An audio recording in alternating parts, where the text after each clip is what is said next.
Bienvenue, je suis Nicolas Pietrelli de Web Girondin et vous êtes dans C'est l'heure de l'apéro, le podcast quotidien sur les Girondins de Bordeaux. Nous sommes dans le 7e numéro de cette série. J'accueille tout de suite messieurs Paul Orsi Nicolas et Sabatier Florian. Bonjour messieurs. Salut Nico, salut à tous. Bon, la forme en ce mercredi matin? Ah ouais, la forme, ça passe vite finalement ce confinement. Moi je vois pas le temps passer. D'accord. Moi j'ai l'impression que les semaines sont des mois, mais c'est vrai que ça passe vite quand même. Oui, parce qu'on est occupé. Bon, sûr comme on peut. Ouais. Non, puis un petit clin d'œil, une petite pensée quand même à quelqu'un qui nous a quitté hier, Monsieur Pape Diouf quand même, qui était quand même, je pense, l'un des sur les 20 dernières années, peut-être d'un meilleur président de la Ligue 1, avec toujours un franc-parler, un certain charisme aussi. Donc une pensée pour ses proches et le reste. Voilà. Ok, le message est passé. C'est vrai que moi j'aimais beaucoup quand il parlait assez lentement, distinctement. Bien posé, c'est vrai que c'était... C'était un personnage, Pape Diouf. Personnage, un vrai personnage, et en plus quelqu'un qui a marqué le foot parce qu'il a tout fait dans le milieu du foot. Il a été journaliste, il a été agent de joueur, il a été président de l'OM, bien sûr. C'était un mec qui avait du caractère, de la personnalité. On se souvient de ce match où il envoie tous les minots de l'OM à Paris parce que les supporters n'avaient pas eu de place. Voilà, c'est quand même un mec qui a fait des choses fortes et les supporters de l'OM étaient dingues de Pape Diouf. C'est vrai. Même s'il a jamais eu de titre, je crois, avec l'OM. Jamais été champion, en tout cas. Jamais. Ouais. Voilà, c'est un petit hommage que nous lui rendons. Merci à toutes et tous de nous suivre chaque jour. Dans cette émission, on aborde une question sur les Girondins de Bordeaux. L'émission est en ligne tous les jours à 18h30 pour l'heure de l'apéro sur Web Girondin, YouTube et les plateformes de podcast. Hier, nous avions posé une question aux internautes après l'émission consacrée à Nicolas de Préville. Allez l'écouter si vous voulez, si vous ne l'avez pas fait surtout. Et donc la question que nous avons posée, c'est: êtes-vous favorable à la prolongation de Nicolas de Préville? Et c'est un gros plébiscite, 90% de oui. Voilà. Donc il a retourné. Ça m'étonne. J'aurais pas cru que ça allait être aussi. Ouais, 90% de oui. Ouais. Bon, il y a toujours 10%. Il y a eu quelques messages quand même. Je vous cache pas d'auditeurs qui nous ont écoutés hier et qui ont un petit peu fustigé notre discours de mettre en avant ses qualités. Mais à côté de ça, il y a eu beaucoup de messages positifs et ce sondage l'atteste. Voilà, ce résultat l'atteste. Une réaction? Non, mais c'est content pour Nico de Préville qui, comme on le disait hier, s'est toujours filé sans rien dire. Comme tu l'as dit, il a retourné l'opinion et c'est bien pour lui. Et franchement, c'est top que les supporters girondins se rendent compte de son importance, même si on le répète encore une fois pour les détracteurs. On ne dit pas que Nicolas de Préville, c'est Yoann Gourcuff ou c'est CR7 ou Zizou. C'est pas du tout ce qu'on veut dire. Il a des défauts. Mais en tout cas, il apporte à cette équipe. Flo, une réaction aussi? Oui, non, bon, clairement, c'est vrai qu'il a mis un peu de temps, mais voilà, il a réussi à retourner un peu l'opinion publique, je serais tenté de dire. Et puis, bon, voilà, heureusement, je serais tenté de dire qu'il est là à certains moments, parce que c'est vrai que sinon, ça serait pas simple. Je me rappelle, bon, l'un de ses derniers buts avant ce confinement, ce but assez sympathique contre l'OGC Nice, où déjà Thomas Bazic fait quand même un boulot énorme en effaçant 2-3 joueurs, et puis après il a quand même un sacré sang-froid, même si Benitez c'est quand même une sortie un peu casquette, faire un petit grand pont et puis après mettre le ballon au fond des filets. Donc je trouve qu'il est de plus en plus en confiance, parce que ce genre d'action on l'aurait peut-être pas vu il y a, par exemple, sous l'époque Gourvenec ou même sous l'époque Ricardo Bédoué, où il était vraiment en deçà, parce que le capital confiance n'était pas là. Donc il y a des choses qui évoluent positivement Girondins de Bordeaux, et la prestation de Nicolas de Préville, ça en fait partie. Aujourd'hui, on se pose une question: dépôt de bilan ou rachat des Girondins? Bruno Fievé, l'homme d'affaires, est à l'affût. C'est le sentiment qu'on peut avoir. Les supporters sont inquiets. La vente des Girondins peut-elle se réaliser dans un avenir proche? Bordeaux peut-il déposer le bilan, messieurs? On va essayer de voir ça ensemble pendant quelques minutes. Déjà, le contexte du club. Est-ce que il faut être inquiet aujourd'hui, comme le sont certains supporters, et craindre un dépôt de bilan, comme ça a été indiqué dans une publication de l'équipe? Nicolas, je te laisse commencer là-dessus. Alors l'équipe parle pas de dépôt de bilan. L'équipe, pour le coup, parle d'une situation financière très compliquée en évoquant des chiffres et des dettes, mais à aucun moment il mentionne le dépôt de bilan. Le dépôt de bilan, c'est le compte Twitter Girondinfo qui a sorti ça. Ils en parlent dans l'équipe. Hein. Moi, j'ai l'article, ils le disent. Hein. Ils disent... Attends, je vais te le retrouver, mais... Oui, vas-y. Mais il y a une bribe où c'est cité et écrit. Hein. Ouais. D'accord, ok, très bien. Voilà. Écoute, moi, des informations que moi je peux avoir à RMC sur ça, c'est que pour l'instant, on en est très loin du dépôt de bilan, pour la simple et bonne raison qu'il y a toujours cette lettre de confort de King Street envers la métropole et envers la DNCG qui engage King Street à combler la dette en fin de saison, quelle que soit cette dette. Après, c'est sûr que vu la crise économique actuelle, le gros point d'interrogation, c'est quelle santé financière a King Street actuellement. On sait que c'est un fonds d'investissement qui base justement ses business sur des entreprises qui sont un petit peu en déroute. Voilà, ils ont plein d'investissements dans plusieurs entreprises qui sont cotées en bourse, et qu'avec ce qui se passe avec le coronavirus actuellement, certaines de ces entreprises pourraient un petit peu se casser la gueule, on va le dire comme ça, et donc King Street pourrait perdre des actifs et faire le choix de se séparer, de couper son engagement de plusieurs de ces entreprises-là. Maintenant, on n'en est pas là. Personnellement, je ne sais pas exactement la situation financière de King Street, mais je pense qu'elle n'est pas pire que les autres entreprises mondiales qui font face à cette crise économique planétaire.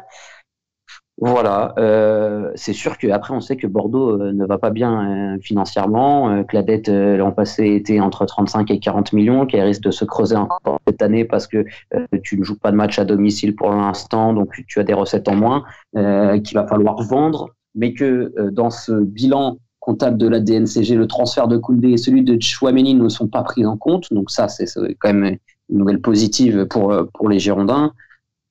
Qu'il faille s'inquiéter, oui, c'est une certitude. Bordeaux ne va pas bien financièrement. De là à parler de dépôt de bilan, je trouve que c'est bien trop tôt pour évoquer cette possibilité-là. Et pour tout vous dire, je pense que même Frédéric Longuepé ne sait pas ce que veut faire King Street avec le club, dans le sens où il n'est pas dans les petits papiers des hauts dirigeants de King Street pour connaître la santé financière de ce fonds d'investissement qui, on le rappelle quand même, pèse plusieurs milliards. Hein. C'est pas King Street, c'est pas un petit investisseur. Donc voilà. D'accord. Et c'est vrai, alors j'ai repris l'article de l'Équipe. Alors ce qu'ils écrivent exactement, c'est en cas de dépôt de bilan, les Girondins tomberaient dans les mains de Fortress, qui avait prêté 80 millions d'euros au moment du rachat à M6. Voilà. Et c'est ça un peu qui a mis le feu aux poudres. L'équipe n'évoque pas le dépôt de bilan en disant que les Girondins tendent vers un dépôt de bilan. Il dit que si jamais King Street lâche Bordeaux, derrière les Girondins seront propriété d'un autre fonds d'investissement qui est encore plus important que King Street. Quand même différent, tu vois. Exactement. Florian, donc on en a un peu parlé dans le talk. C'est vrai que est-ce qu'il faut être inquiet, parce que dès que certains supporters ont lu ce mot dans l'article de l'équipe dépôt de bilan, ça a été un peu l'affolement. Ouais, c'est un peu l'affolement, mais parce que voilà, c'est peut-être qu'il y a aussi une mauvaise lecture de la part des supporters. Il faut vraiment bien lire les articles de temps en temps. Donc voilà. Après, moi, je crois pas pour l'instant à un dépôt de bilan, honnêtement. Bon, évidemment, King Street, c'est un fonds d'investissement. On voit que les fonds d'investissement commencent à être de plus en plus présents dans le monde du football. Je pense notamment à l'AC Milan, qui est là aussi sous fonds d'investissement, et c'est le fonds d'investissement Elliott. Donc voilà, pour eux aussi c'est compliqué. Moi, j'avais quelques petits doutes par rapport au rachat, c'est-à-dire que j'avais l'impression qu'on allait se tourner vers un investisseur un peu à l'image du Paris Saint-Germain quand ils ont connu Colony Capital, tout simplement, où c'était l'austérité, ils cherchaient absolument à vendre dès qu'ils en avaient la possibilité. Par chance, ils ont eu des gens qui sont les Qataris qui ont pu racheter le club. Je sais plus à quelle hauteur d'ailleurs. Je me demande si c'était pas à hauteur de 50 ou 60 millions d'euros quand ils ont racheté le club. Et puis après derrière, bon voilà, on connaît la suite. Ils ont une sacrée équipe et puis voilà. Donc moi le dépôt de bilan, j'y crois pas trop pour l'instant. Comme l'a dit Nico, on sait pas trop sur quoi s'attendre. Même Frédéric Longuepé sait pas trop ce que veulent faire véritablement King Street. Après, le problème, c'est que très bien, s'ils veulent vendre, pour l'instant, ils en ont pas forcément dit ouvertement qu'ils voulaient absolument vendre le club. Il y a quelques investisseurs à l'image de Bruno Fievé qui sont là, mais là encore, on en parlera juste après. Moi, j'ai sérieusement des doutes de la part de Bruno Fievé parce qu'il nous parle souvent de salaires importants, que l'un des gros défauts à l'heure actuelle, ce sont des hommes comme à l'image de Paulo Sousa et Eduardo Macia qui ont des salaires quand même importants. Mais bon, qu'est-ce qu'il va véritablement apporter? Moi, c'est là ma profonde interrogation. On en parle juste après. Juste pour terminer sur le contexte, donc on a parlé du dépôt de bilan, et dépôt de bilan veut pas dire liquidation judiciaire. Dépôt de bilan, ça veut dire que tu ne peux plus payer ta dette et que ensuite tu peux soit avoir un repreneur, soit avoir un étalement pour. Voilà, donc. Le club va disparaître. Hein. Oui, exactement. Ça veut pas du tout dire que le club va disparaître. Voilà. Non, mais je voulais qu'on revienne dessus parce qu'il y avait eu un petit affolement sur les réseaux sociaux à ce sujet. Donc, aujourd'hui, le déficit sur la saison précédente, il y a eu une lettre de la DNCG ou un rapport qui a été émis début mars. Il serait de 25,5 millions d'euros le déficit du club sur l'exercice précédent, en incluant le transfert de Jules Koundé. On compte 30 millions de déficit sur l'exercice en cours, auquel il faudra déduire les 17 millions de la vente de Tchouaméni, ce qui fait une estimation de déficit de fin de saison aux alentours de 37 millions. Le club comptait sur 20 millions d'euros de droits télé et devra payer également 8 millions d'euros le transfert d'Oudin, ce qui veut dire que les 30 millions d'euros qui doivent aller chercher au mercato, c'est le montant du déficit qu'il y aura en fin de saison. Ce qui n'est pas insurmontable, finalement.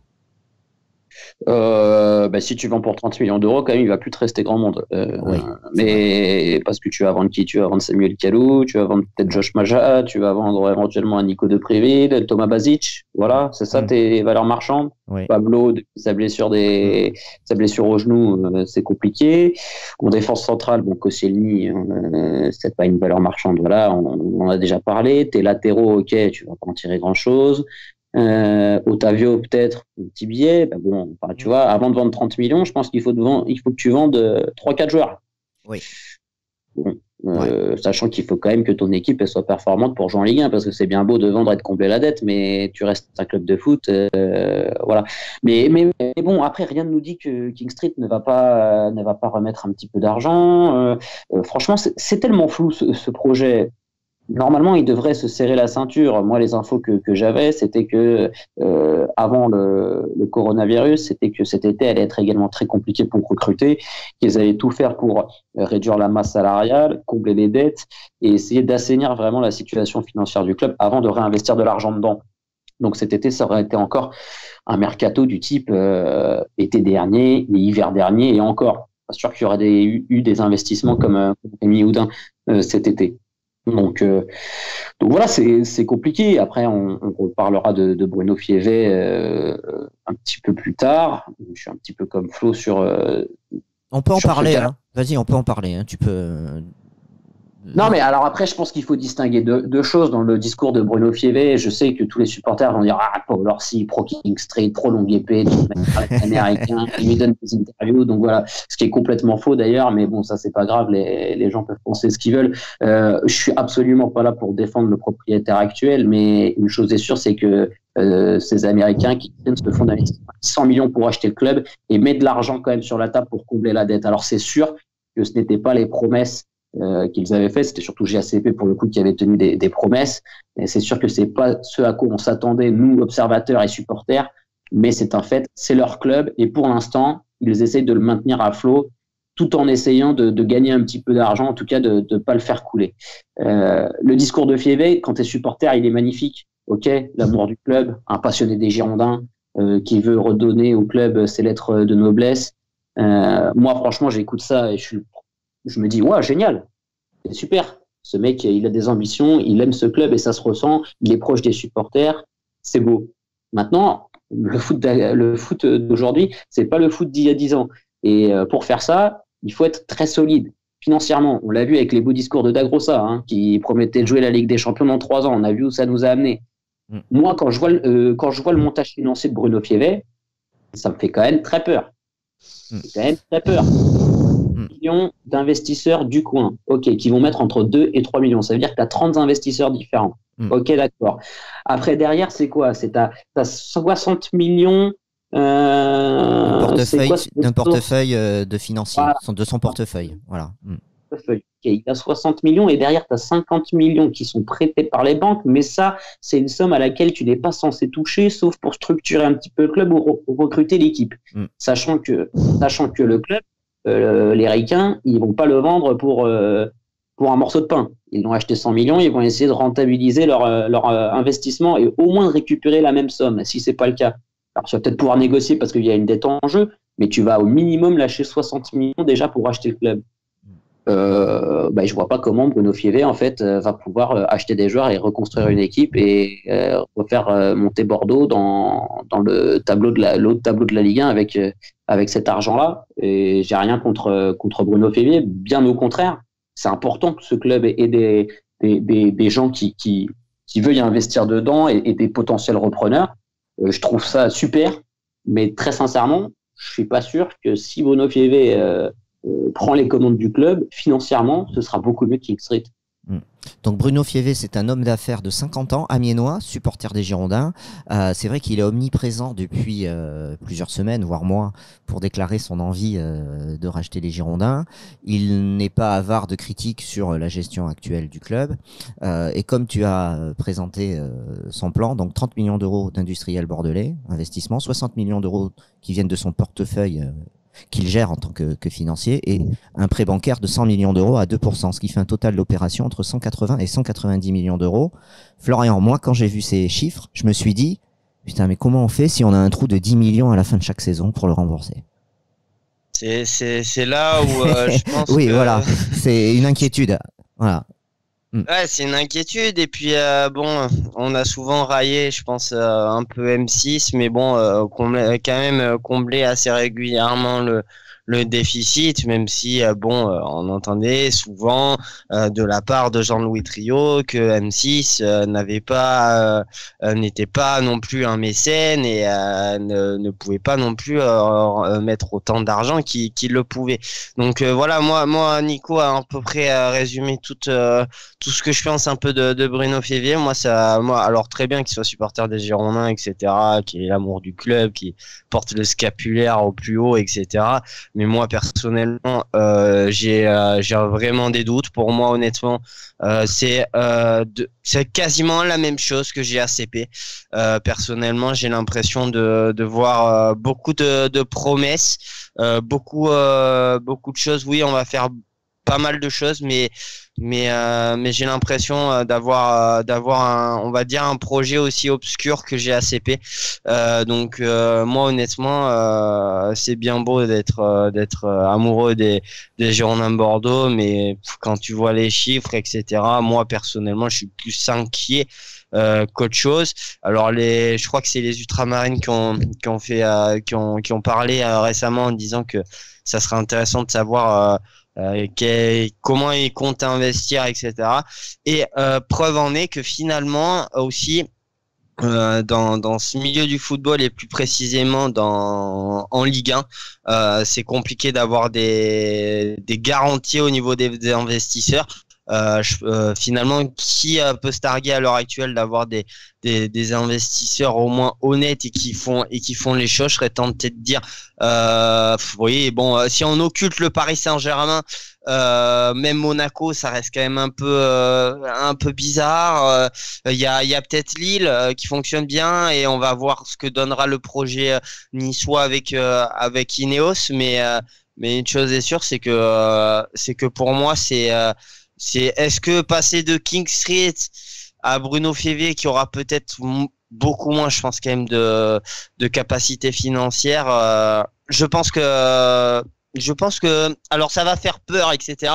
Mais j'ai un peu la sensation qu'on va droit dans le mur, hein, quoi qu'il arrive. Non, mais après, Flo, moi je pense que tu as raison. On n'est pas là pour opposer Fiévé à King Street. On sait que King Street a de gros défauts dans sa gestion du club, un manque de sensibilité foot totale, un manque de culture de club, un manque d'amour du club, un problème relationnel qui des fois est incompréhensible avec les ultras, mais aussi avec tous les observateurs du club, avec nous les journalistes. C'est vrai que des fois on se demande leur communication, comment ils la gèrent.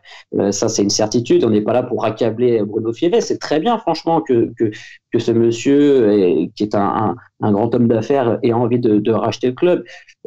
Mais c'est juste que quand on analyse son projet, voilà, t'imagines que tu as 30 investisseurs qui vont mettre entre 2 et 3 millions.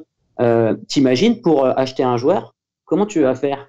Alors, ok, il y aura des décideurs qui vont être nommés, et il y aura des mecs qui seront très certainement élus et qui auront la voix de ces 30 investisseurs. Mais déjà que c'était compliqué pour acheter un joueur entre King Street et GACP, ils étaient que deux entités à décider, et ils se tapaient dessus en disant non, moi je veux pas acheter lui, on met pas l'argent si on met l'argent. Alors imagine entre 30 investisseurs, comment ça va se passer? C'est ça. Ouais, c'est la question. Après, ce qui est tentant dans son projet, c'est son amour du club, l'ancrage local, tout ça. C'est vrai, c'est des choses qui parlent, hein, et qui on peuvent... n'est pas en question. Mais maintenant, le foot d'aujourd'hui, tu peux plus exister qu'avec l'amour du club. Oui.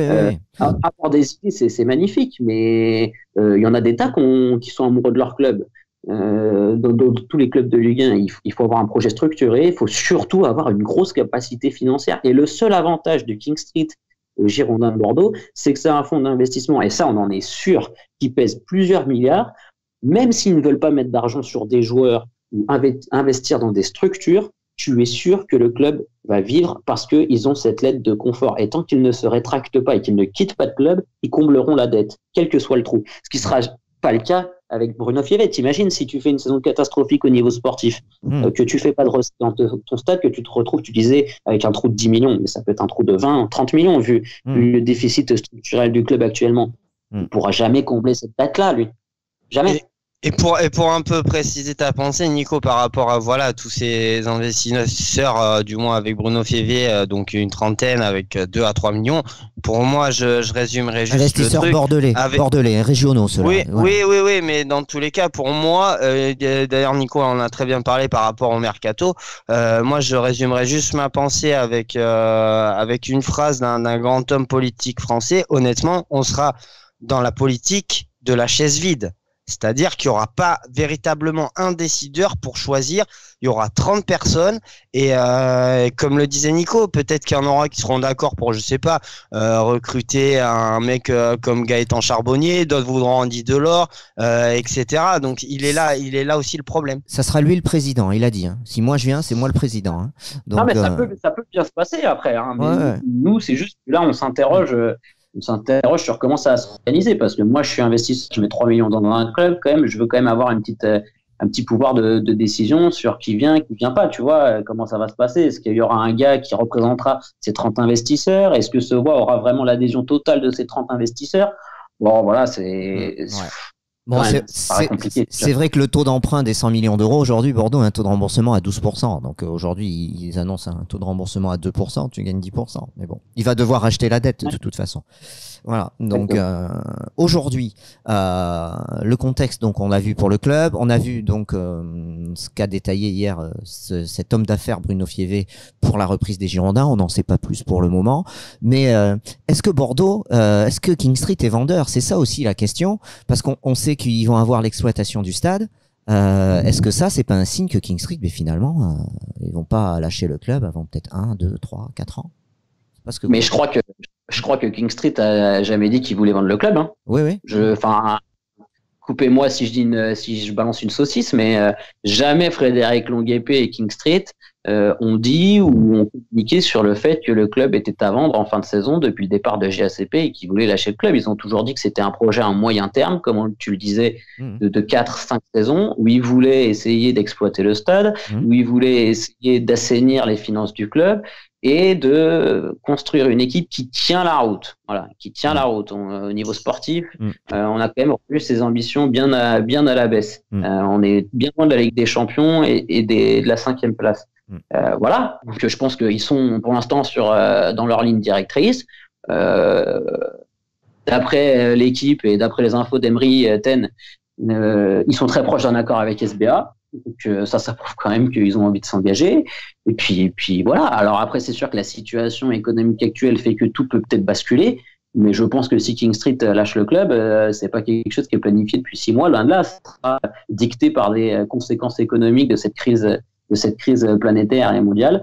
Et voilà, King Street, ils sont sur leur ligne directrice, investissement petit moyen terme, 5 ans, on verra ce que ça donne, et derrière, on écoutera. Maintenant, c'est sûr que si tu as un repreneur qui arrive et qui leur dit, les gars, je mets 120 millions sur la table, tu récupères ta mise et peut-être tu fais un petit peu d'argent, bon, là, peut-être qu'ils écouteront. Ouais, il a fait une lettre pour adresser ses intentions de rachat pour Monsieur Fievé. Voilà.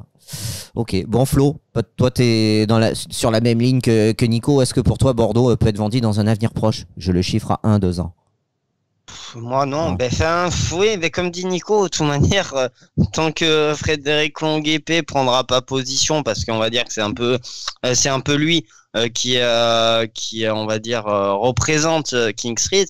Et moi, j'ai pas le souvenir, par exemple, dans une interview de Canal, notamment à Olivier Talaron, où il explique que bon voilà, le club est à vendre dans les 4 prochaines saisons. Quand on peut le voir, notamment pour l'une des dernières fois où on l'a vu véritablement prendre parole, c'était lors des vœux de la presse. Moi, j'ai pas le souvenir, sauf si messieurs vous en rappelez, qu'il a dit que le club était à vendre dans les 2-3 prochaines saisons. Donc pour moi, je suis un peu sur la même ligne que Nico pour l'instant. Ils font bien sûr, ça plaît pas. On est d'accord qu'au niveau de la communication, il y a des choses à redire, il y a des choses à refaire, notamment de la part du président, Monsieur Frédéric Longuepé. Mais pour l'instant, malgré tout, King Street est là et bien là. Et si jamais ils reprennent le stade à SBA et aussi je pense à Bordeaux Métropole, parce que là aussi il y aura, ça va être un peu une lutte à 3 entre guillemets, et voir qui sera d'accord et qui ne sera pas. Pour l'instant, si on écoute un peu les voix du côté de la mairie, on a l'impression que pour l'instant ils sont pas trop d'accord de lâcher le stade. Donc voilà, pour l'instant King Street est là et bien là. Moi je pense, comme le dit Nico, heureusement que c'est King Street est là pour, on va dire, qui a quand même qui a déposé quand même une sacrée somme sur la table et qui peut au moins assurer les Girondins de Bordeaux lors de ces prochaines années pour ne pas déposer un bilan catastrophique qui pourrait amener aussi à la DNCG à rétrograder le club dans des divisions inférieures. Ça a été le cas dans le passé pour bon nombre. Je pense à Le Mans, il y a eu le Sporting Club de Bastia aussi, donc Grenoble, donc voilà, c'est moi je pense que pour l'instant, à l'heure actuelle, que ça soit King Street, Bruno Fievier ou un autre, parce qu'on ne sait pas, peut-être moi je crois, parce qu'on parle de lui parce qu'il s'exprime beaucoup. C'est tout. Oui, voilà. Et moi, je pense. Alors, je vais peut-être un peu trop prendre position, mais je trouve qu'il parle trop même. Je trouve qu'il parle beaucoup trop. Il veut se mettre les supporters dans la poche. Ça, c'est libre à lui. Mais je trouve qu'il parle beaucoup trop. Et moi, je crois beaucoup plus, par exemple, à ce que King Street revende peut-être le club dans les années futures à un investisseur qui vient du continent asiatique, que à Bruno Févé, qui, je le rappelle, pour moi, ça reste quand même un projet pour le moins brumeux, si ce n'est obscur. Non, mais pour l'instant, ce qui fait la force de Bruno Fiévé, c'est les relations catastrophiques entre Longuepé et les ultras. Et au-delà des ultras, il n'y a pas que les ultras. Oui. Les supporters bordelais très attachés à leur club. Ils ont fait, et ça pour le coup, King Street, un début de mandat catastrophique à ce niveau-là, au niveau relationnel, où ils sont trompés sur des tas de choses. Bon, il y a bien sûr cette histoire de la billetterie, mais même dans le relationnel de base avec les supporters, sur l'importance des supporters dans un club, sur le fait qu'on faisait pas n'importe quoi, parce que les ultras restent l'âme des Girondins et les supporters historiques du club restent l'âme d'un club de foot. Je pense que ça, ils l'ont saisi beaucoup trop tard. Ça, c'est une certitude. Et franchement, on n'est pas là du tout pour défendre le bilan de Frédéric Longuepé ou de King Street. On dit juste que pour l'instant, il y a un investisseur qui a l'air insolide et qui peut combler toutes les, pour être vulgaire, merde qui peut se passer au niveau financier. Et que si jamais cet investisseur part... Est-ce qu'il voudra ? Il peut, mais est-ce qu'il voudra ? Bon, il a la lettre de confort qui l'engage. C'est ça que tu voulais dire tout à l'heure. La lettre de confort, ça l'engage. Voilà, d'accord. Okay. Bien sûr, ils ont signé une lettre qui les oblige à combler la dette. Et ça, pour le coup, voilà. Donc, si jamais King Street part, je pense qu'on se rendra compte que là, le club est vraiment en gros danger. Et que, comme le disait Flo, M6 aussi avait cette lettre de confort. King Street a cette lettre de confort et c'est quand même un sacré luxe quand tu sais qu'en fin de saison, quels que soient tes chiffres, tu auras l'investisseur, bim, qui comble ça et qui va satisfaire la DNCG. Alors c'est sûr que King Street, ils veulent sortir le moins d'argent possible pour combler cette dette, donc ils veulent vendre des joueurs et donc affaiblir l'équipe. Ça, c'est un problème, on peut en débattre. Mais en tout cas, ils sont là pour l'instant et avec un portefeuille financier qui est nettement plus important que celui de Bruno Fiévé. Après, c'est vrai que pourquoi on a cette discussion, parce que Monsieur Fiévé s'exprime beaucoup et que le club ne communique pas. Le club ne communique pas. Ça, c'est vraiment un souci. Hein. On n'a pas vraiment de visibilité. Qu'est-ce que tu veux qu'ils disent pour le coup, Nico? Tu veux qu'ils disent qui rassure. Je ne sais pas. Le président Longuepé pourrait peut-être prendre la parole et rassurer sur les intentions de l'actionnaire, voilà, publiquement. C'est ce qu'on disait. Je pense que Frédéric Longuepé n'a aucune garantie de l'actionnaire dans la période actuelle, comme toutes les entreprises en ce moment, tu vois. Donc, je pense que là, pour le coup, le club ne peut pas communiquer quelque chose dont il n'est pas au courant.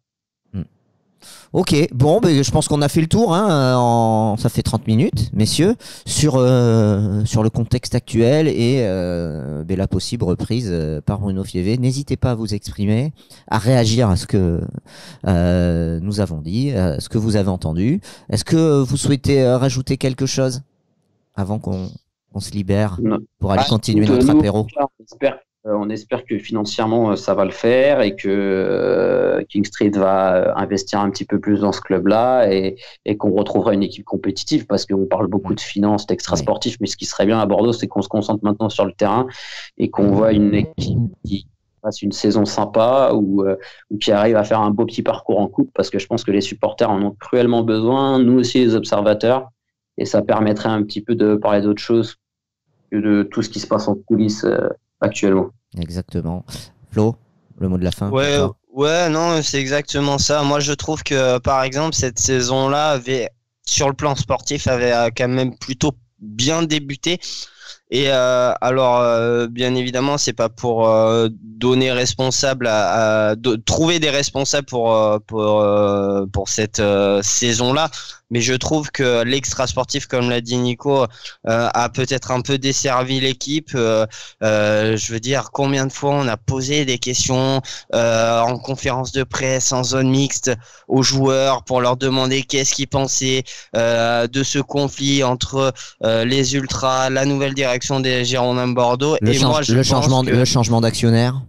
Ouais, voilà, et je pense qu'honnêtement, ça a desservi un minimum le groupe, un minimum le vestiaire. Même Paulo Sousa, on avait à un moment donné plus qu'assez d'en parler, même s'il prenait position de manière habile. Mais bon, honnêtement, moi je pense que ça a desservi l'équipe.